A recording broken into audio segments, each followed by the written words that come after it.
So the first thing we are going to do is, I've already set the lines. You see the lines are matching, the pink lines.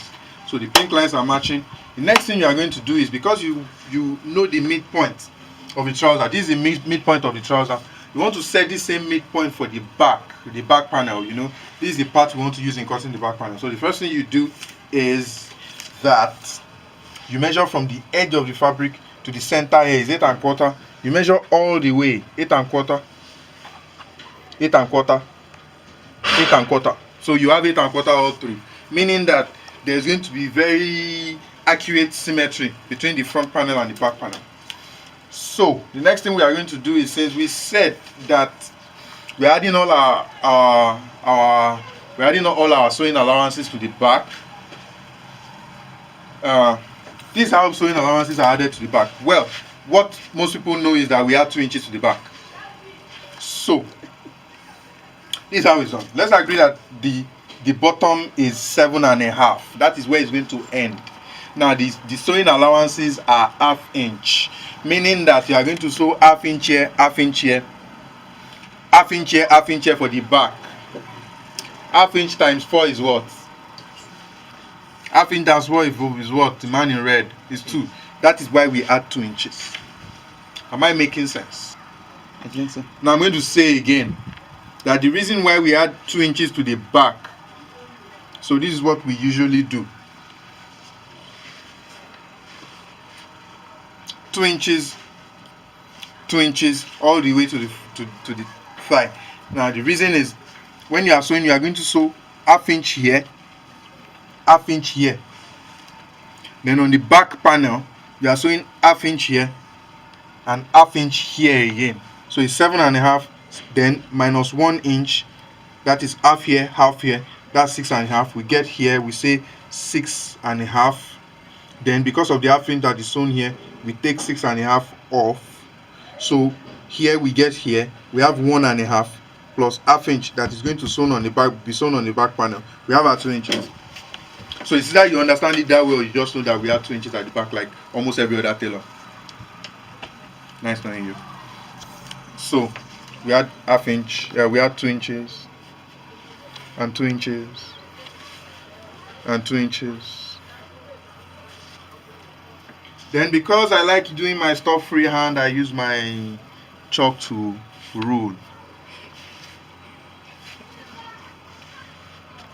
Now we come to the back.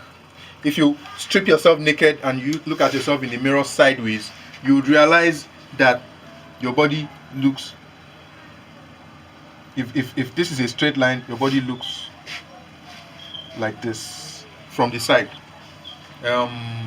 From the center back of your waist all the way round to the front center of your waist, you see that your back waist is high.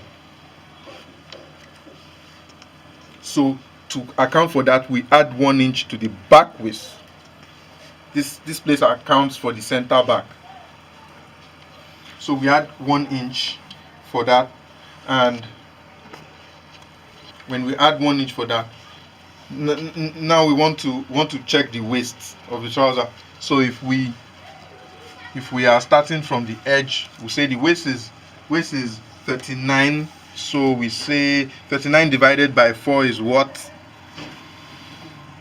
9¾ Then there's going to be a dart to garments. So in this case, because the waist is usually smaller than the seat area, so if we are looking at you if you are standing sideways and looking at the mirror, your body profile is like this. When it gets to your waist area, then it comes out. This is how your back is. Even if you are a guy, you have a little of push out, to give you shape, make you look masculine. So you see, to create this shape and to make the trouser firm on the butt area, there is a dart, usually 1 inch. Then we are going to have to account for the sewing allowance for here, which is ½ inch. Then we are going to sew here too. It could be ½ inch, but usually because of most of the those we make trousers for, they might have increase in waist. So we can, so now we have every parameter. So you will remember that the first is the waist measurement, the next is the that, next is the sewing allowance for here, the next is the sewing allowance for here, and probably some excess. Remember, you add 1 inch, so you go down back to the waist. Then it's going to be a steep slope down from the waist. I like to draw by hand. So the first thing you do is you rule.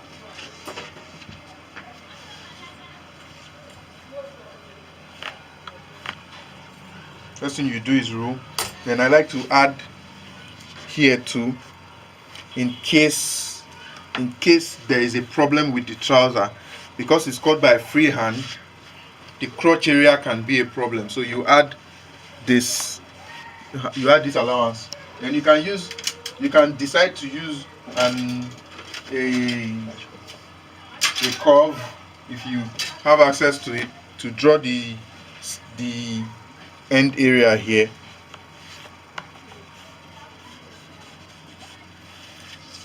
So you realize that it is not a deep cut.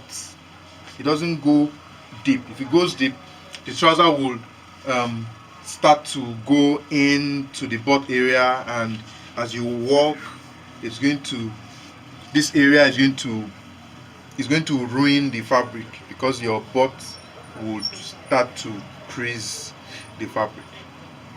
Now this is the back panel. So all we have to do now is cut all the way from here, down here, down here, down here, down here. So all you have to know about the trouser is that the back panel is usually bigger than the front panel. You need around 1.5 yards to cut a trouser for an adult who has a trouser length of 42. From 42 upward, you need 1.5. You can use 1.25 yards for somebody who is below 40 inches in length. Then what else? This is like everything you need to know about the trouser. It is easier to cut if the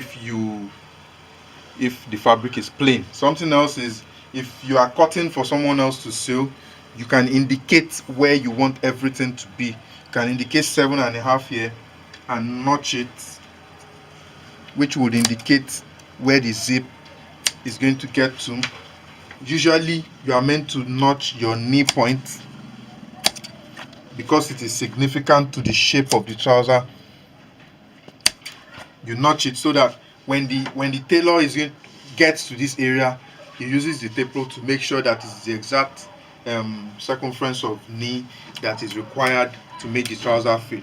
So this is all about cutting a trouser.